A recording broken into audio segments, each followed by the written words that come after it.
So I'm going to kick off and just keep an eye on the door. So I thought this afternoon could be a nice discussion, and I sent through that for those of you that had time to read through the document, the financial coaching advice model versus a financial planning advice model, the research they've done in Australia.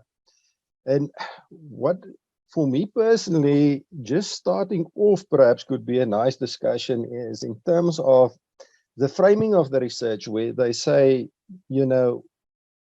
what first contributed to the reform in financial planning as such, which the UK also had its own part of RDR. And then also then a few years down the line, nearly 20 years, looking at it and now coming from a financial coaching viewpoint, and where they frame it from a viewpoint, and I would say nearly to say, what does the client ultimately want, which they framed as the client want peace of mind and financial confidence. And yeah, so when you are working with clients, what do you find? Is that what clients are looking for ultimately is peace of mind and confidence, or do you find them looking for something else? So what would you say? Do you agree with the initial statement or positioning of the research? And whoever wants can just unmute and go for it.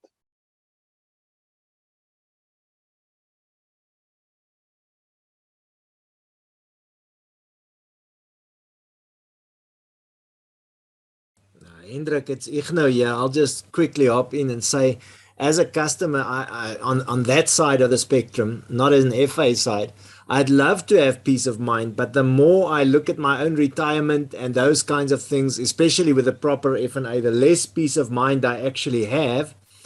And the challenge is you need to have an FA who probably scares the daylights out of you, because most of us are amiable and we say, oh, we'll work on this and we'll add a bit this year and that year. And looking at what's happening at retirement age, having had the experience now with my own mother-in-law, I realize people are not prepared. We're not prepared. So it's dangerous to look for peace of mind when you shouldn't be getting peace of mind. So that's my piece of silverware into this coin of wisdom that you are sharing with your fountain. I think it's a very important point you're making, because I think that peace of mind mustn't be a false peace of mind. Yeah, if we look at what they say, what should be the outcome from financial planning is, increased saving and investments, less interest paid towards credit so that you can save more, higher investment returns, appropriate levels of insurance, and financial literacy, which leads to financial literacy and social security. So I think definitely it's that thing. If we also look at the psychology of financial planning, is how do we get people to that thing of awareness of financial planner? What is my habits, and what is the habits and behavior of my clients, so that to support them. So definitely I think peace of mind mustn't be a false peace of mind. It must definitely be, that the reality must be there, and I must be helping my clients to work towards the reality. So yeah. I'm of the suspicion that going forward, ex-pharmacists will be the best financial coaches, because they can dish out the antidepressants at the same time.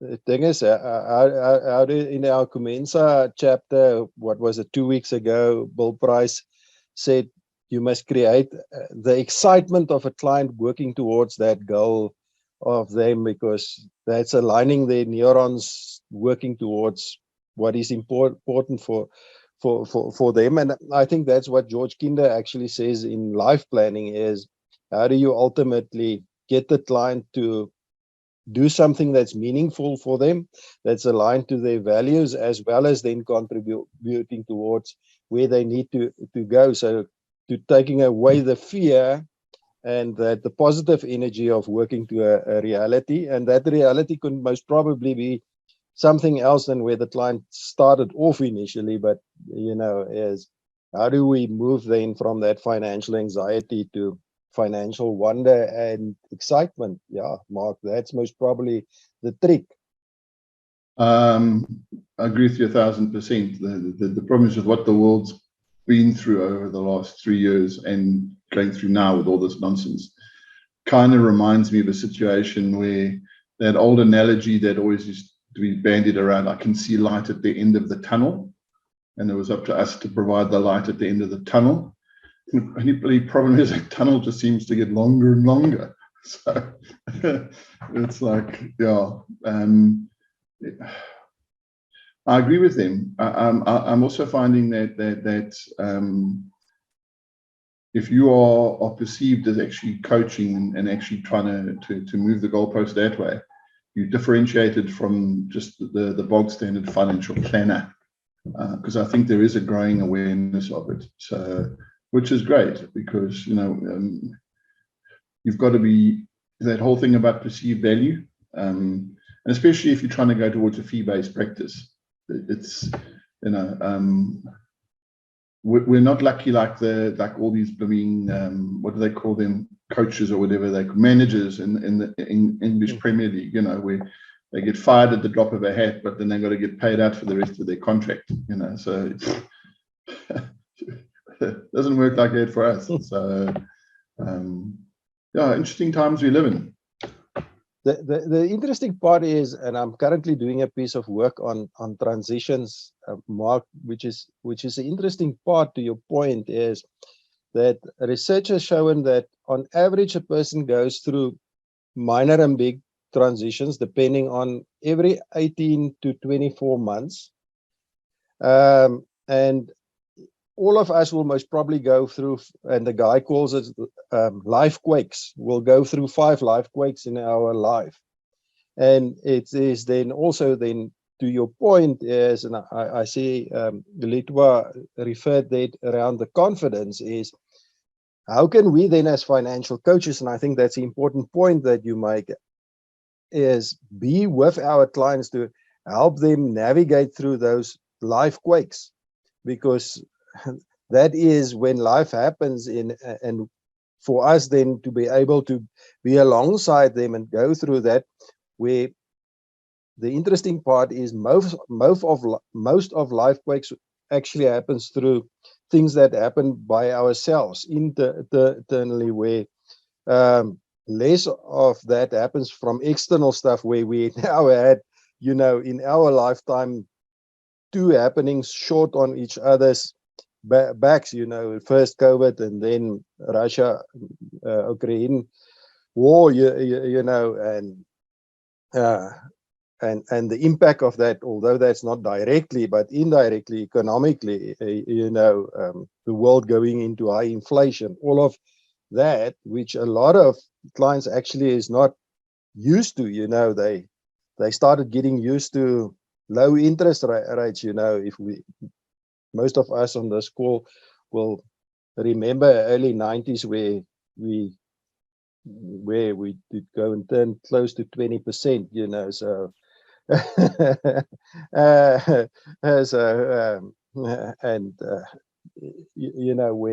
where take from the low interest rates where we are now, the impact on budgeting, etc., which then becomes a reality of engagement with clients to say, are you going to play ostrich and put your head in the sand, or are we going to look at the realities and help structure your things differently? Working with businesses, how do you structure your business differently? How do you change your business to align with this changing world, and all of that as part of those conversations. And what I'd love the other people on this call to comment on, what I'm struggling with, but what I have struggled with over the years is, we don't live in a vacuum. We don't live in a bubble ourselves. We have stuff going on in our lives too, the good, the bad, the ugly, and all that sort of stuff. And yet if we are to be these coaches, you know, come hell or high water, sunshine, rain, you know, you know, you've got these people looking to you to provide that guide, that coaching in the right direction. But sometimes, how can I put it? We're not necessarily in a mind space to do that. How do, I think what I'm trying to ask is, how do all of you keep your gears up, you know, in a world like this where you are the focal point for so many other people?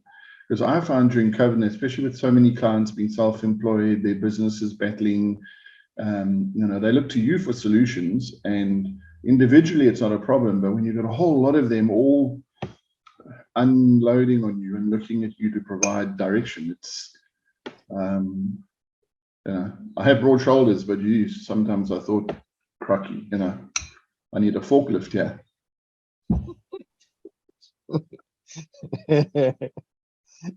Any views from anybody, Renata?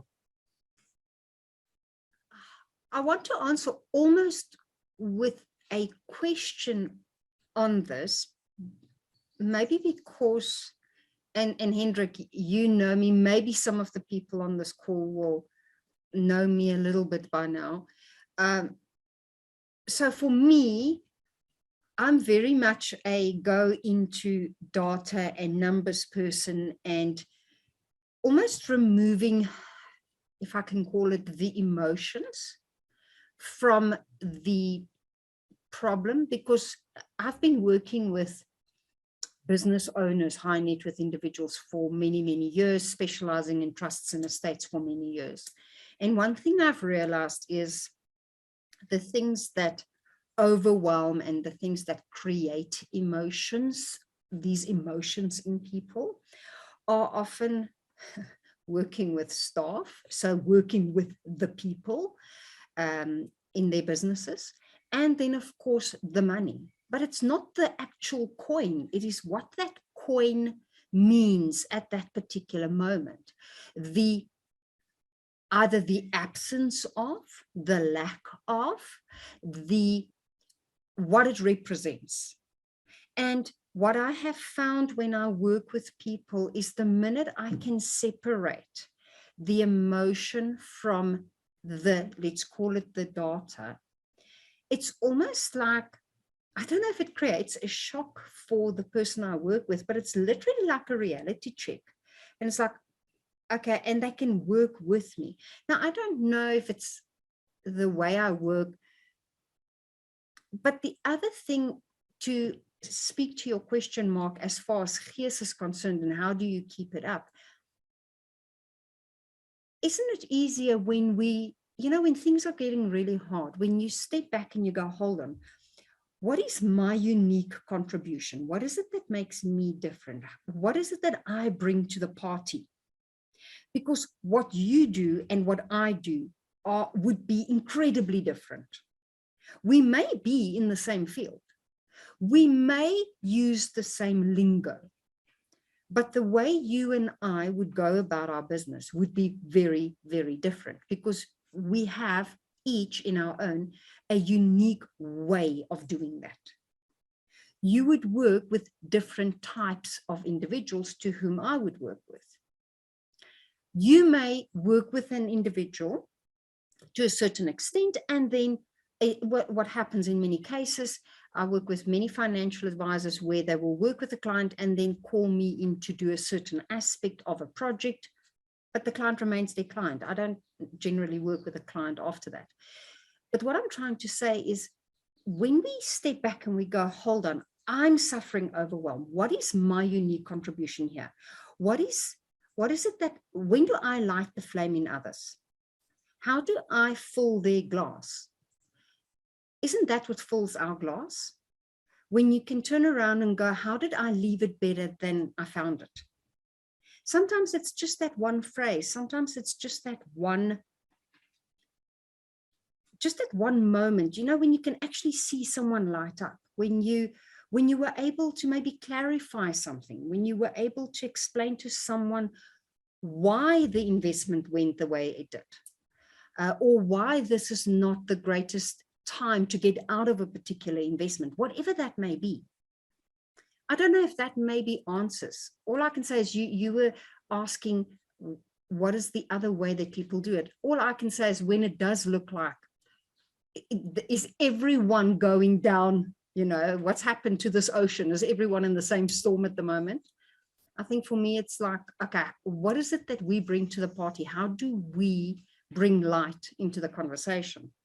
Maybe that would be the one way that we could leave it better. Maybe we could bring in something to make it better. I don't know if that helps you, Mark. No, it does. Definitely. I think in hindsight, maybe it's a function of sometimes in the hard times, I think we all suffer a little bit from that imposter syndrome. You know, it's like, am I good enough to help guide them out of this? You know, do as I say, not as I do sometimes. You know, it's like, oh, valid point. Thank you. I think two other things I would like to add there is also they found under therapists and psychologists that the important part is two things for them to cope with all the bad things that they need to deal on every day is to separate yourself from the issue. So you listen to what the person shares with you, but you shake it off when you walk away. It's not that you haven't got empathy with the client when the client is sitting with you, however, is not to take it on you. And then the second thing is to have a supervisor to talk to say, you know, you had this challenge, and I had a few times to deal with people that was going through bad times in their business, that was actually at the point where they want to take themselves out, and you know, in those instances I got myself a supervisor to just be able to soundboard with and talk, etc. You know, because in such a situation it becomes very difficult to totally just be you know, to walk away and not carry that with you. I think you mean sorry to interrupt, you mean a mentor, because my wife's my supervisor. I know my place. Whatever you want to call them.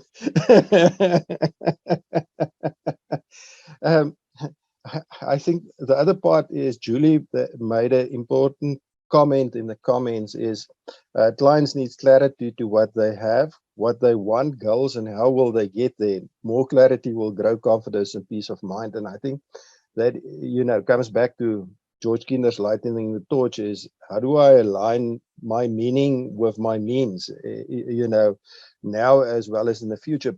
However, to your question also, I think in this paper that was written by Kirsten and Cameron, there is also something that we can learn, and I'm going to do a quick screen share just to get the conversation going. And I think that's where coaching as such can also help us in terms of, and I just want to check, and you see the document on your side, is the difference between a financial planning advice model and a financial coaching advice model. You know, is coaching can help us to shift the ownership of the client's plan from us to the client. You know, if you look at step one, is in a financial planning advice model, advisor attends to initial compliance, builds rapport, provide process overview, sets the terms of engagement, client agrees or not to proceed and sign terms of engagement.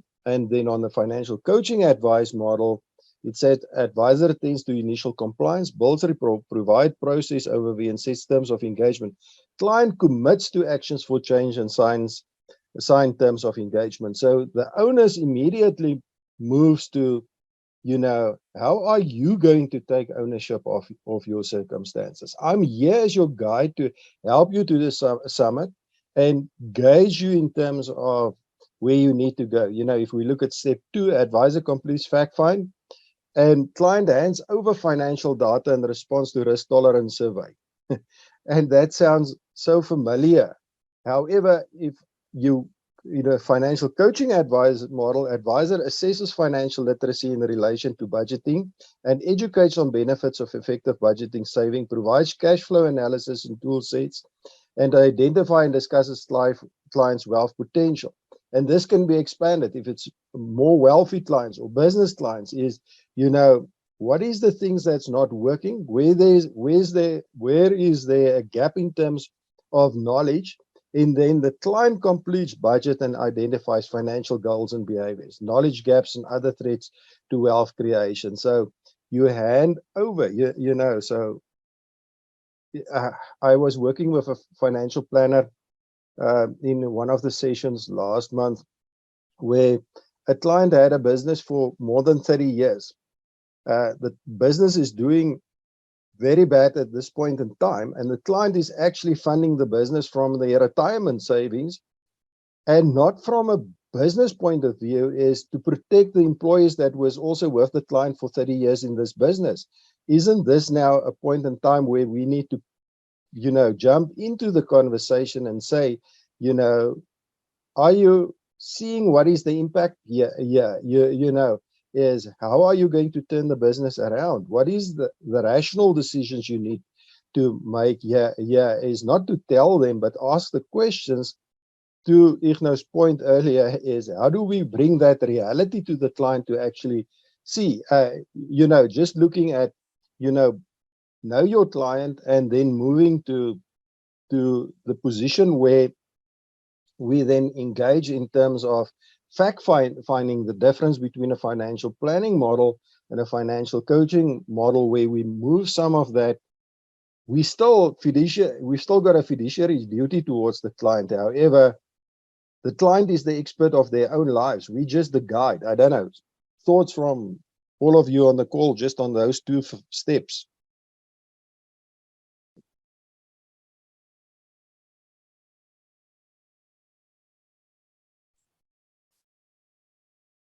I think from a coaching perspective, one of the things that I realized recently is that some things you can't fix. So I can't change a client's financial situation if they come to me and they're earning X and spending 2X. I can't change that immediately. I can work, but we can close the gap a little bit. But if they've actually got to the point where they have an income problem, not a spending problem, then in many ways, however we look at the spending, that's not going to change the economic or the financial reality around it. And so, I think the broader point to your earlier question, Mark, is two things. First of all, some things you can't fix, and some things you can't fix immediately. But also sometimes people aren't coming to you for a solution, which means you don't have to fix everything.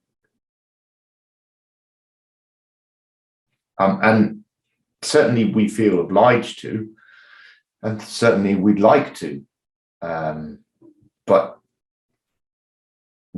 sometimes we can't. So a safe space for a client to discuss something, ruminate, externalize, and maybe kind of come to their own conclusions around it, may be far more valuable than trying to rack your brains and fix something that ultimately is still up to them to try and realize. Does that make sense?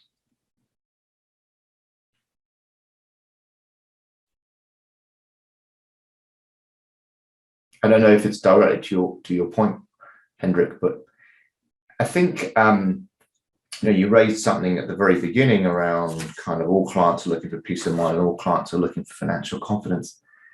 I don't know that that's actually the case. That might sound like a reasonable starting point. But I don't know. Clients are different.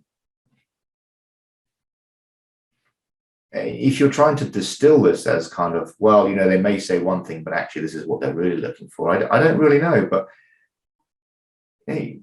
money personalities vary from the massively irresponsible to the worried wealthy that can't spend anything. So to try and distill that into peace of mind and financial confidence, I think is a little narrowing. Yeah, it's an interesting point you're making, because if we think about money personalities, then most probably one could, like you say, is on what level. So if we go on a meta level, like in NLP, and we take it to a high level, we can say, you know, the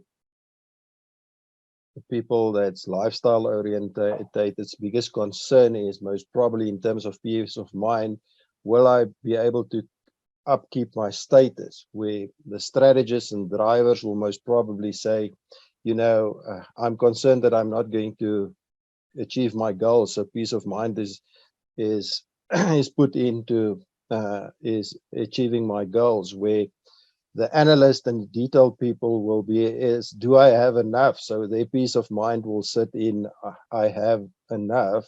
Where if we think about the relationship people, etc., is, will I be able to provide for the people that I love? So the peace of mind is sitting there. So you know, from a personality viewpoint, is peace of mind will mean something different to everybody. So definitely, however, at a meta level, we can most probably, I didn't think about it, but you triggered it now when you referred to that.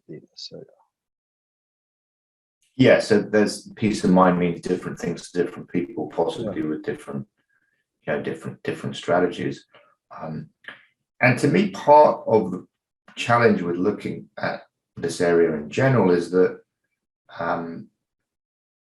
people's definitions and people's understandings around what is financial advice, what is financial coaching, and what is financial guidance are not clear at all. So even within this group, and certainly within kind of the broader financial services industry, people have different ideas about what they all are, and very different ideas about what they personally do.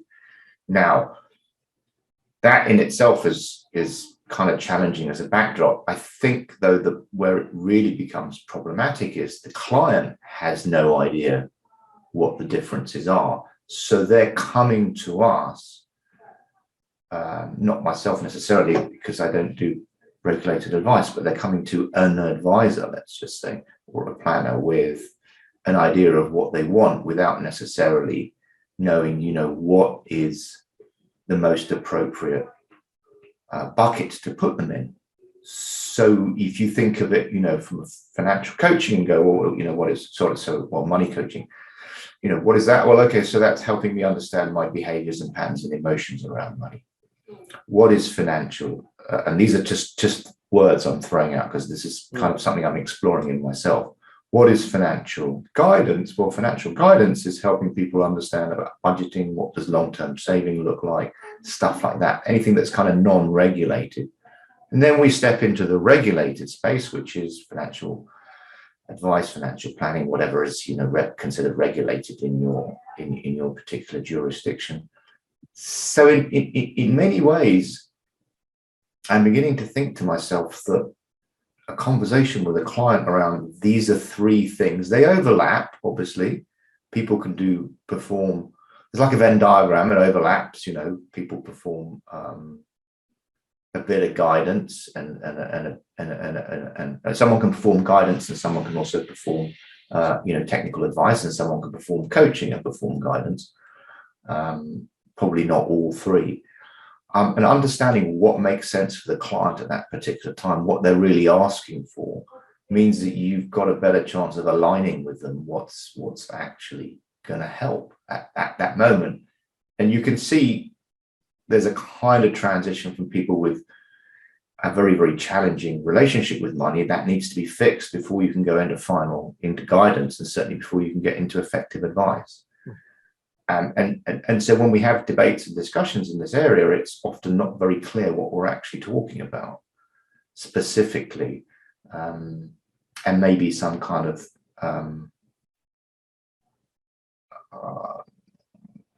what's the word I'm searching for? You know, understanding what these different areas are and what you know might be suitable for a client at that moment in time might actually be helpful.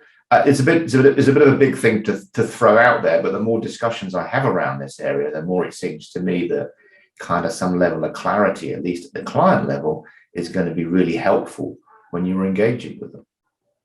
Yeah, I think it's spot on, and we're having a lot of these conversations in our financial coaching and mentoring association conversations. However, and I don't know what is your view, Dennis, but specifically on this paper, what I found interesting is that they gave a clear distinction between a financial planning advice model and a financial coaching advice model. So it's and I think the shift here is, what do I as a financial advisor prefer? Because I think some advisors will prefer to be an advisor and a consultant, or perhaps even myself and Renata had this discussion a few times about being perhaps a mentor. So I want to give you examples and then ask questions out there. But for this paper's purposes, they made the clear distinction is, if I go for a financial coaching advisory model, then my approach is by placing the onus and the ownership over to the client, and the client need to do the work, where if I'm an advisor, then I stay within an advisor model. So there's a clear movement of me as financial planner needs to make the decision, am I going to stay in a financial advisor model, or am I going to move to a financial coaching model? And all of us know, yeah, it's a journey. That's why, if you're ICF or Cumenza, it takes time over time to, build your competency as a coach and become more of embodying a coaching approach. So that's a journey in itself. But I think there's a distinguishing, which in my mind actually makes it easier than to say, I don't have to have a different hat. I'm not a financial planner now and I'm going to tell you what you must do, and now I'm a financial coach and I'm going to tell you what I need to do. I am a financial coach and this is what you can expect of me. Or else, if you just want professional advice and somebody telling you what to do, then I can refer you to somebody else. This is my value proposition. I don't know, that was the interesting of this paper, was making that clear distinction between the two. Yeah, I think that makes a huge amount of sense.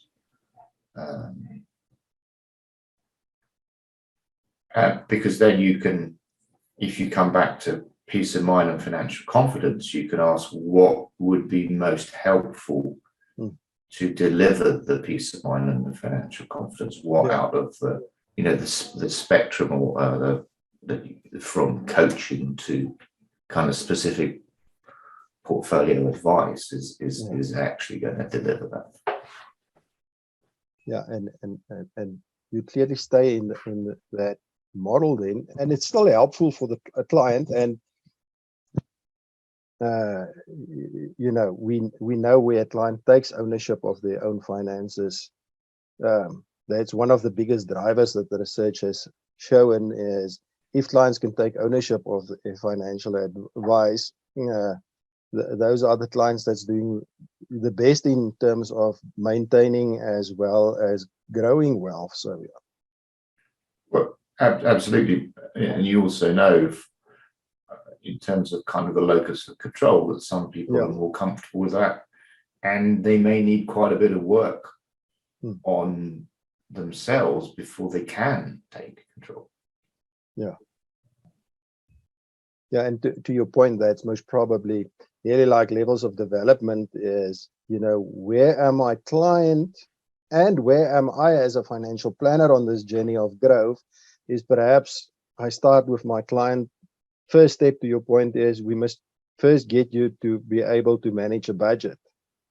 And then we need to get you to grow an emergency fund, perhaps get yourself take ownership of your own debt, wherever you are. And then we start on that journey as you grow to go to the next level. And most probably 18, 20 months, 24 months down the line, we'll start with investing, whatever the case may be. So but I'm guiding you on this.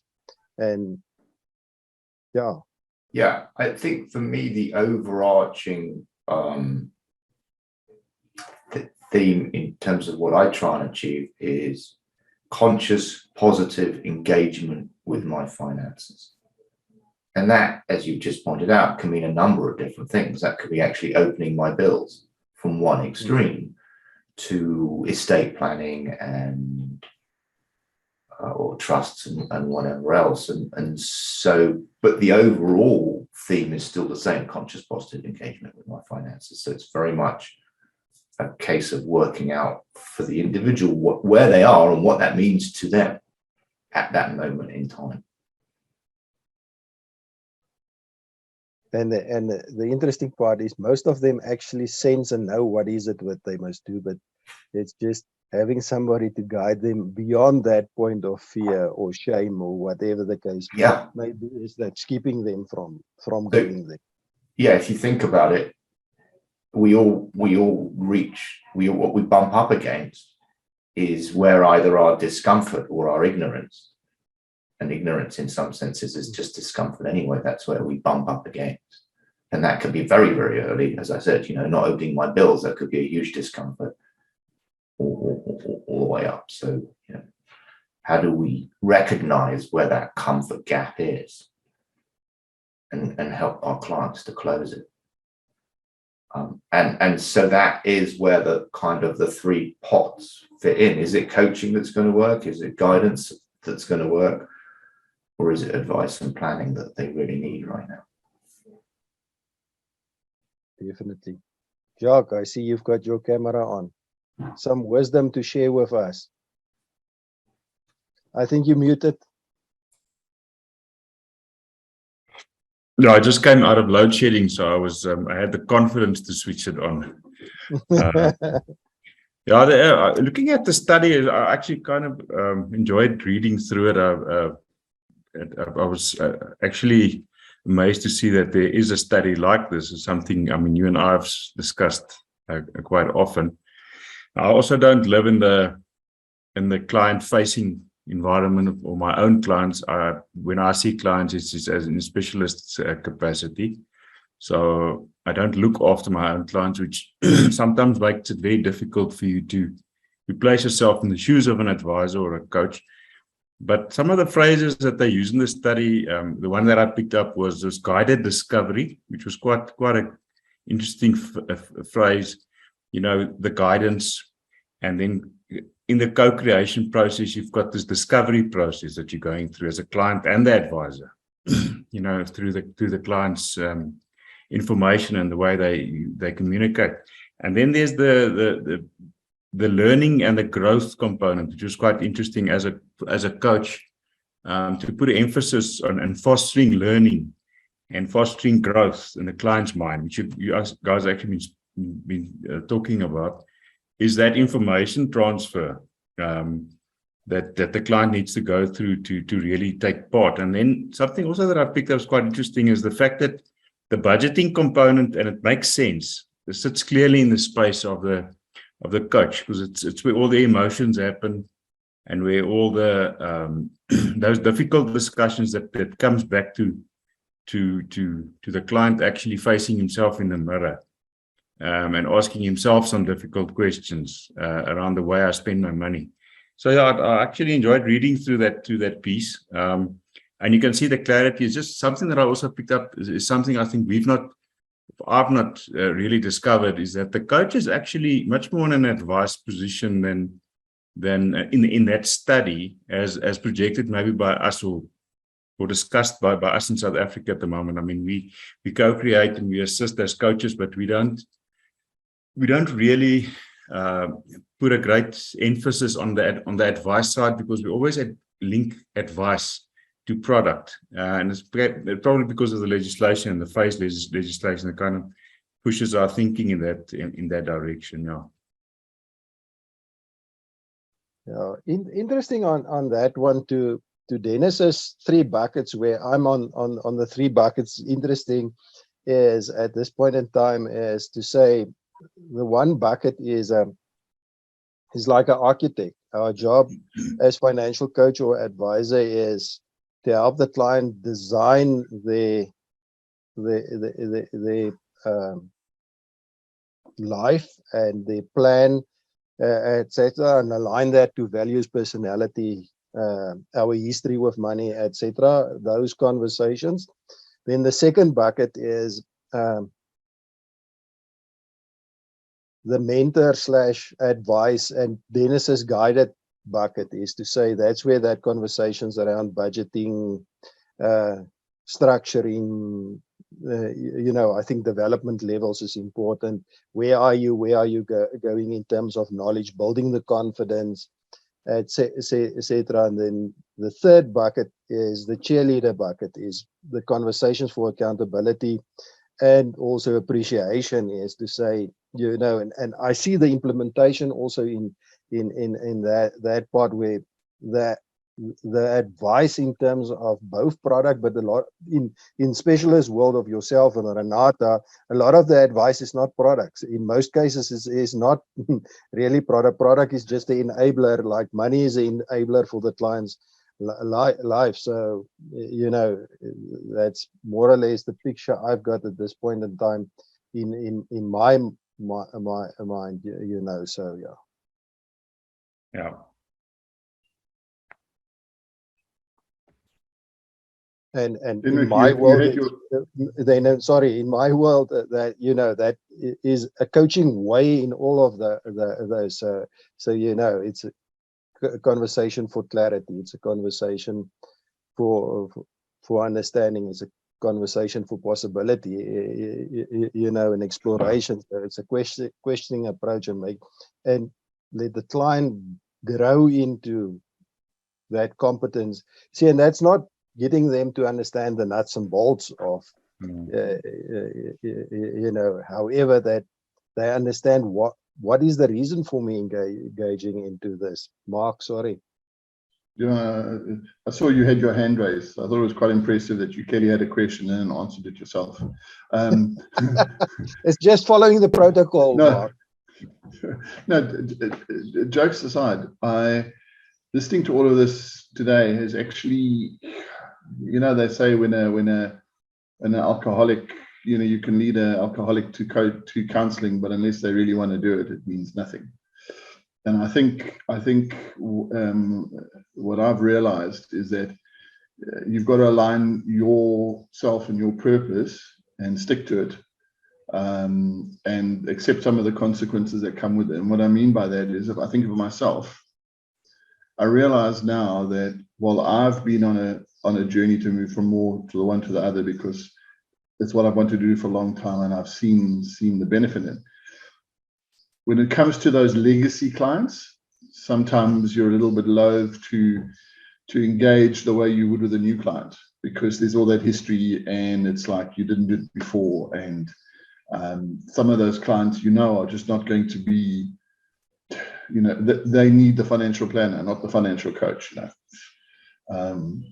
So I think it's decide where your values lie, and realize you might lose some of the wood, but it's probably then dead wood effectively, and grow stronger foundations. So sure, I'm glad I attended today. Interesting, Mark. Your Mark Sandown, which is now with Advice Works. Interesting, when he moved his total practice. I think I had a conversation with him one day. I think he lost 3 clients out of his whole practice by making that decision and saying this is my offering. And I think then the other thing is, Carl Richards in an interview once said, it's the other way of doing it is not rocking up and saying, I'm going to do everything differently, is to say, okay, I'm expanding my value proposition, and this is something different that I can offer you. And I think by doing that, most clients will actually, because you've already got the relationship with them, is, just moving that way, so.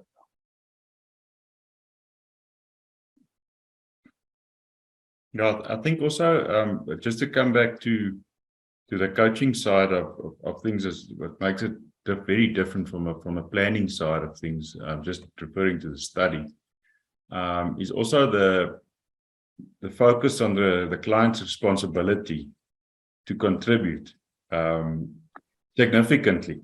Otherwise, moving forward is going to be almost impossible. from a coaching perspective. So also maybe at some point you might get to a point where you have that uncomfortable discussion where the client will realize that the process through a coaching specialist is not where you sit back and you wait for results, or you give someone an instruction and things happen. It's more about taking part and co-creating, which is also not something I think our industry is used to. Yeah, I to that point, I'm working with a group currently, and one of the planners said in one of his engagement in with one of the clients, the client said, but no advisor took this approach that you are taking. And he said at that moment, he knew, I'm differentiating myself from the rest of the market.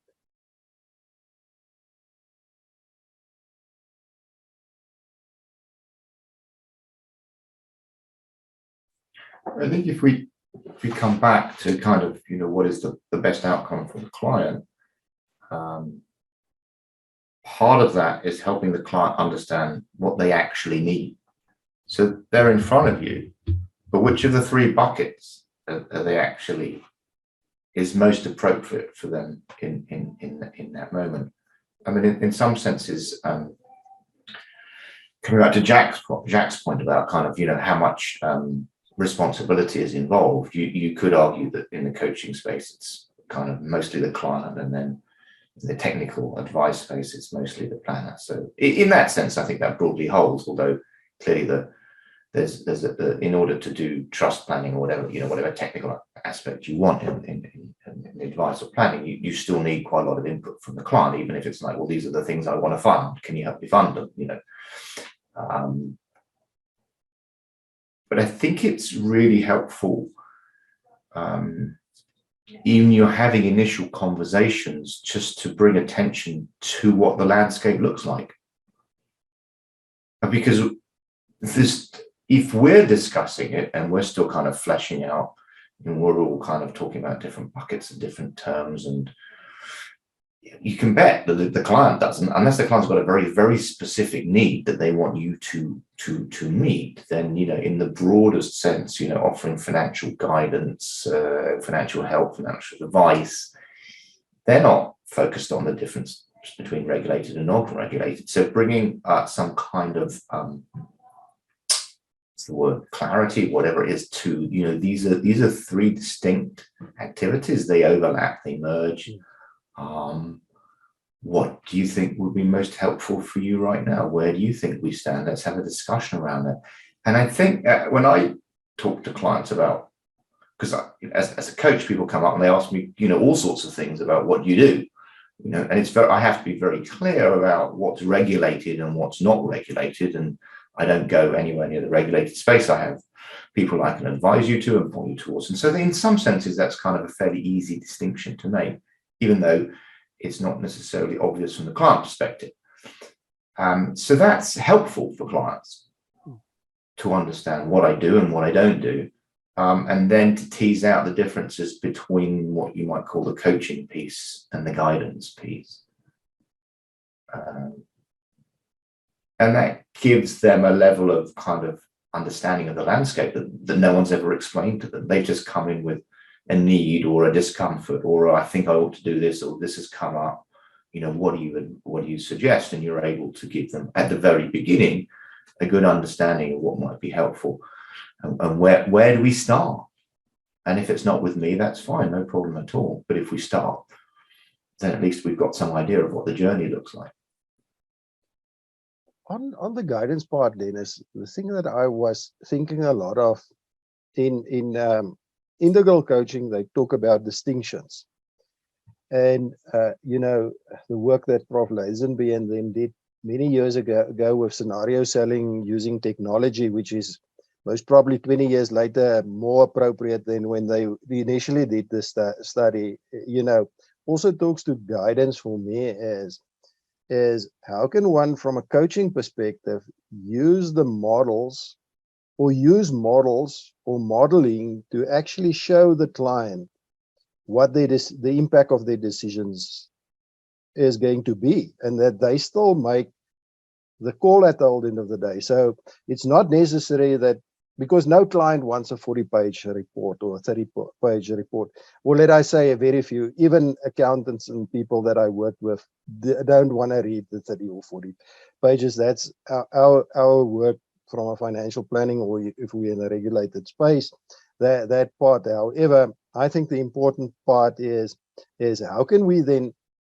from a guidance part of view, and that's just me playing with the idea, is put it into a framework or a model and say, here's something, and this is how I see the impact is going to be. Did you think about it like this? And let the client then, that one get that collaboration and co-planning that actually then happens by using the guidance we actually want to give it, but give it in terms of examples or stories or modeling with software, which we can do in today's date, that they can actually see, I'm going to buy a new car now, so I'm actually taking some of the savings I would have put away for retirement. So all of a sudden my financial freedoms days moves from 60 to 65, or whatever the case may be, so that they can actually see that I'm going to take the funds from my retirement fund and pay off lifestyle debt.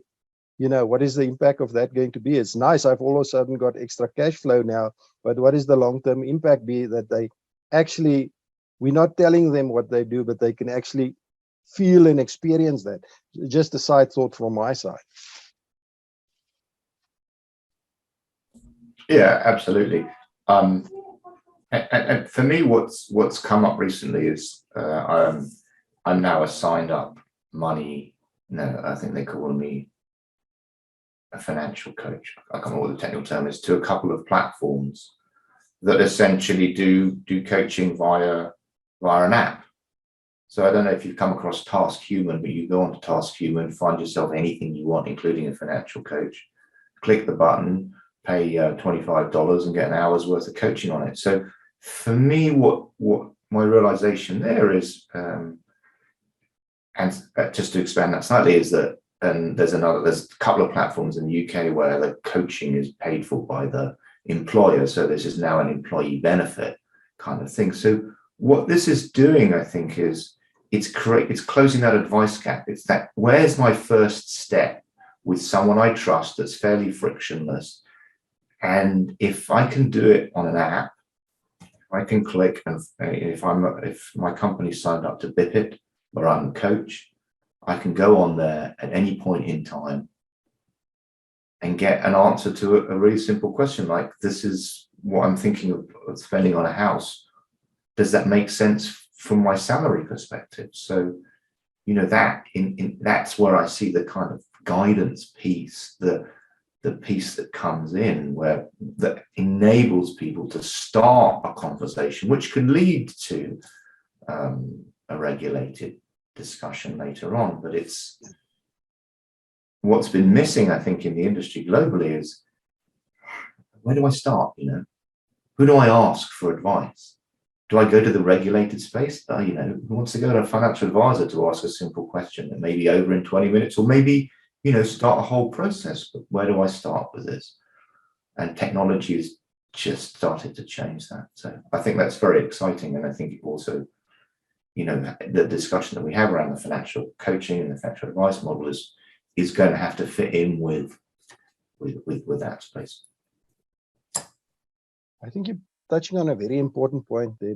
I'm seeing in the money mastery sessions that I'm having, is a lot of the younger people's questions is around alternative ways of earning extra money, investing, etc. The conversations will be, how do I buy a home to rent out? How do I invest in Bitcoin? Is it good? Cryptocurrency.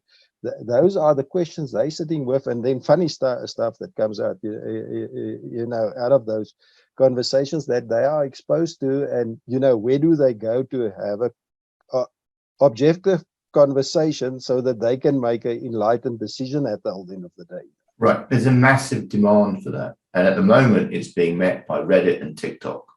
So these are not dumb questions about crypto. These are not like, I want to buy this in 5 years' time. What's the best way to save up for it? Are we talking about long-term savings? Are we talking about short-term savings? Are we talking about building retirement funds? Are we talking about building a rainy day fund? All of these things are things that we have expertise in, that people really need to help in their day-to-day stuff. So that's, to me, where the really exciting action is, and that's going to reshape the whole advice guidance landscape. Whether it's young people, whether it's people that are in their 30s or 40s going, where do I start that conversation around retirement? Where do I start that conversation without feeling judged, or without kind of, getting into technical details, or without even having to go to somebody's office and show up in a suit and bring my bank statements with me. I think you're making a valuable point there, Dennis. And I also, again, being in this specialized environment that I work in, I'm getting questions more and more, like you just suggested now, where it's actually a very simple answer to the question, but where will the client find it if he's not getting through to you? So I'm also having more and more discussions around collaboration, where you have multiple individuals who have different clients, and they've been looking after those clients in a specific field. But now these clients are starting to ask questions about other things that this individual is not necessarily equipped to answer. Where in the past, I don't know, clients probably Googled it, but now they're looking for different ways of finding those answers, and they want to talk to somebody. They don't want to go find it out themselves anymore, because there are more and more people doing this. So that's quite a big shift from just Googling it to actually wanting to talk to someone, because they probably Google to a point, and then they say, okay, now I want to talk to someone specific. They do. So thank you so much. I've done a lot of talking here, and I'm not sure we got off track with what Henrik was talking about. But in that space, there's a whole bunch of things that are coming up for me right now, and I hope that was okay to share it. I've got 3 o'clock. I'm going to have to jump, but thank you so much for hosting this, Henrik. It's been really useful. Thank you for joining in, Dennis. So yeah, and thanks for all of you that joined in on the conversation. I think it was really, for